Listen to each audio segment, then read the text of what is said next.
Sir, lens കാർട്ടിനെ കുറിച്ച് എല്ലാവർക്കും അറിയാം, അത് എന്തിനു വേണ്ടിയിട്ടുള്ളതാണ്. പക്ഷേ ഇപ്പോൾ ആ ഒരു ലെൻസ് കാർട്ടിനെ കുറിച്ചിട്ടും വലിയ വിവാദമൊക്കെ വരുന്നുണ്ട്. അവിടെ പൊട്ട് തൊടാൻ പാടില്ല, സിന്ദൂരം വെക്കാൻ പാടില്ല എന്നൊക്കെ പറഞ്ഞുകൊണ്ടാണ് ഈ ഒരു വിവാദം ഉണ്ടായി വരുന്നത്. നമുക്കറിയാം TCSുമായി ബന്ധപ്പെട്ടിട്ടുള്ള വലിയൊരു വിഷയം ഇവിടെ ഇപ്പോൾ ഓപ്പോസിറ്റ് സൈഡ് നടക്കുന്നുണ്ട്. അതിനിടയിലാണ് ഇതുകൂടി വരുന്നത്. എന്താണ് ശരിക്കും അവിടെ സംഭവിച്ചത്? അല്ല, ലെൻസ് കാർഡിന്റെ കാര്യം പറയുമ്പോൾ അവരുടെ ഓഫീസ് ഓർഡർ പ്രകാരം ഈ പൊട്ട് തൊടാൻ പാടില്ല, ബിന്ദി തൊടാൻ പാടില്ല, പിന്നെ ഹിജാബ് ആവാം, എന്ത് മറ്റേ ബുർക്ക അതൊക്കെ ആവണേനൊന്നും കുഴപ്പമില്ല എന്നാണ് അവരുടെ ഓഫീസ് ഓർഡർ പറയണത്. ഇത് ന്യൂനപക്ഷത്തെ പ്രീണിപ്പിക്കാൻ നടത്തുന്ന മറ്റൊരു ശ്രമം എന്നാണ് ഞാൻ കരുതുന്നത്.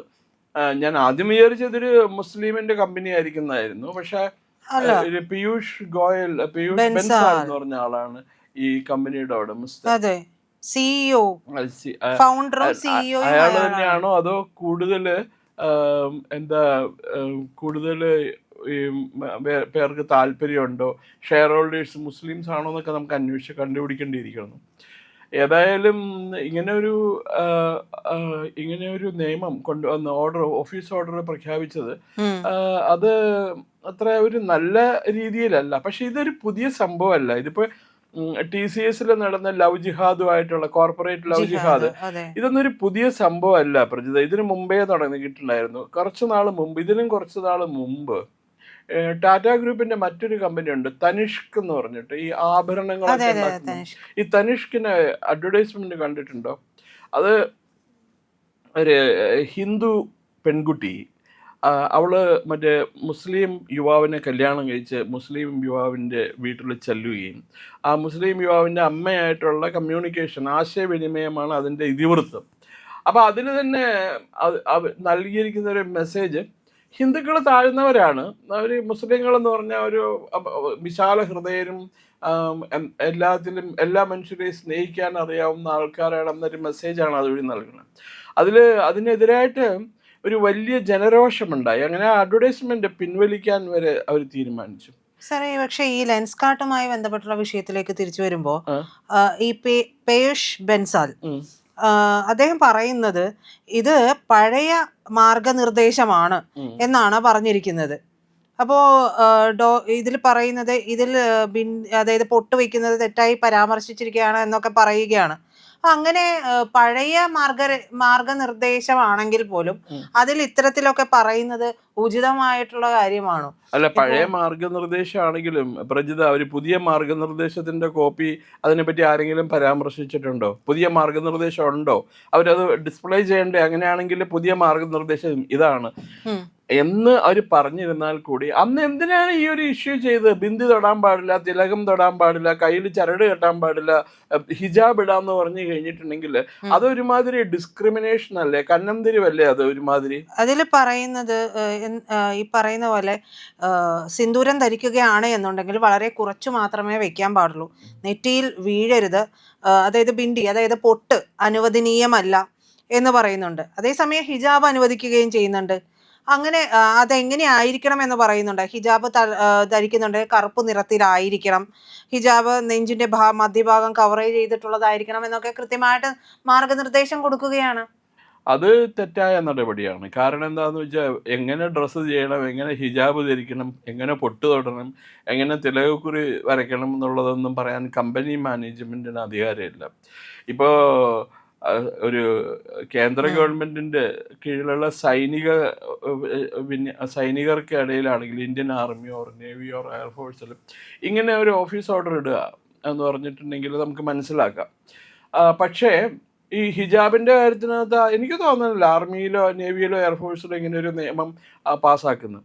അപ്പോൾ ഇത് മാനേജ്മെൻറ്റിൻ്റെ താല്പര്യങ്ങൾക്കനുസരിച്ചിട്ടുള്ള ഒരു നടപടിയാണ്. അതിപ്പോൾ ബൻസാൽ മാത്രം ആയിരിക്കില്ല കമ്പനിയുടെ മാനേജറും എൻ്റെ പ്രൊപ്പറൈറ്ററും, വേറെ ആൾക്കാരുണ്ടാവും. അപ്പോൾ അവരും കൂടി ആലോചിച്ചെടുത്ത തീരുമാനമായിരിക്കും ഇത്. അതല്ലാതെ പറയാൻ പറ്റില്ല. ഇത് ശരിക്കും പറഞ്ഞാൽ ഹ്യൂമൻ റൈറ്റ് വയലേഷനാണ്. ഇതൊരു വല്ലാത്തൊരു ന്യൂനപക്ഷ പ്രീണനം നടന്നു വരുന്നുണ്ട്. അതാണല്ലോ നമ്മുടെ ഈ നമ്മളത് പറയുമ്പോൾ നമ്മളെ സംഘി ചാപ്പയട അല്ല, അത് കാര്യമാക്കണ്ട. കുറച്ച് കഴിയുമ്പോൾ അവരും മനസ്സിലാക്കിക്കോളൂ. ഇപ്പൊ അങ്ങനെ നോക്കുകയാണെങ്കിൽ ഇവിടുത്തെ ഏറ്റവും വലിയ മതേതര പാർട്ടിയുടെ ഒരു നേതാവ് ആന വട്ടമുള്ള ഒരു പൊട്ടുകൊണ്ടാണ് നടക്കണം മുഴുവൻ. അവർക്കാവാന്നുണ്ടെങ്കിൽ പിന്നെ തൊഴിലാളികൾക്കും അല്ല മറ്റേ സ്റ്റാഫിനായിക്കൂടാന്നുണ്ടോ? ഞാൻ പേര് പറയാനുള്ള എന്തിനാന്ന് വെച്ചിട്ടാണ് പേര് പറയണത് എന്തിനാ.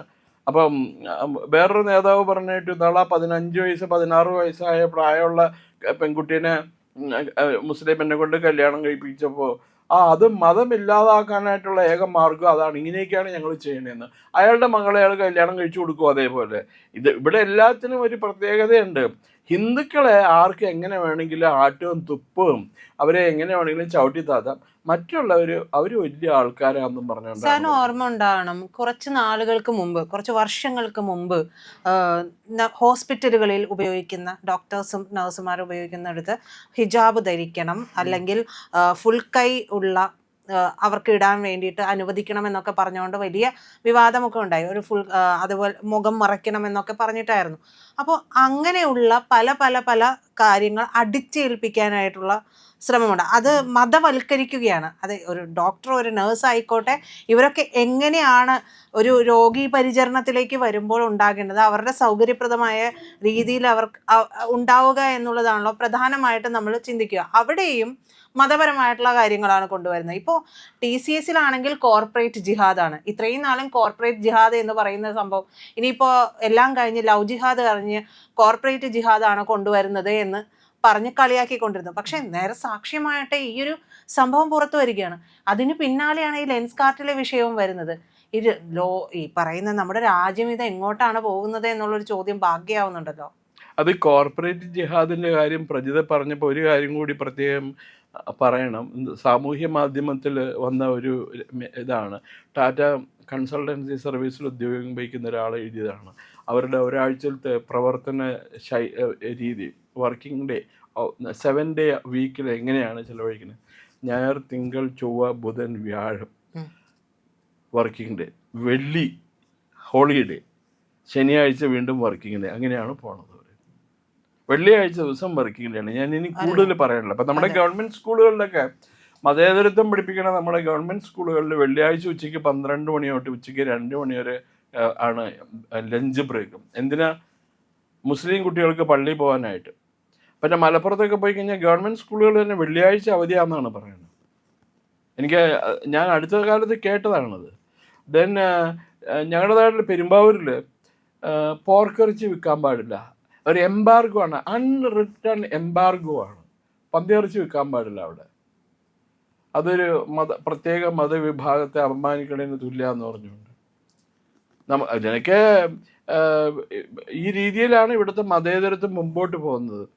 എനിത്തിങ് അഗെയിൻസ്റ്റ് ഹിന്ദുസ് അത് സെക്യുലറിസം, എനിത്തിങ് ഫേവറിങ് ഹിന്ദുയിസം അത് കമ്മ്യൂണലിസം. മറ്റവരുടെ കാര്യം നമ്മൾ പരാമർശിക്കാനേ പാടില്ല. പ്രിയപ്പെട്ട പ്രേക്ഷകരെ, ഞങ്ങൾ ഇന്ത്യ ലൈവ് പതിവുപോലെ നമ്മൾ പറയുകയാണ്, മാധ്യമങ്ങളിൽ വരാത്ത, മറ്റു മാധ്യമങ്ങൾ പറയാത്ത വാർത്തകളാണ് നിങ്ങളുടെ മുന്നിലേക്ക് കൊണ്ടുവരുന്നത്. ഇത് പറയാൻ ഞങ്ങൾക്ക് പ്രേരണയും ശക്തിയും നിങ്ങളാണ്. നിങ്ങൾ ഞങ്ങളുടെ കൂടെ ഉണ്ടാവണം. ഞങ്ങളുടെ ചാനൽ സബ്സ്ക്രൈബ് ചെയ്യണം. നമുക്കൊരു ചാനൽ കൂടിയുണ്ട്, C4N, C4N മലയാളം. അപ്പോൾ ആ ചാനലും കൂടി ഒന്ന് സബ്സ്ക്രൈബ് ചെയ്യണം. ഇന്ത്യ ലൈവ് ഉറപ്പായിട്ടും ചെയ്യണം. C4N കൂടെ, C4N, C എന്ന് പറഞ്ഞാൽ ക്രെഡിബിൾ, ഫോർ എൻ നേഷൻ, രാജ്യം. നമ്മുടെ രാജ്യത്തിന് വേണ്ടിയാണ്. രാജ്യം വിട്ട് ഒരു കാര്യവും ഇന്ത്യ ലൈവിനില്ല.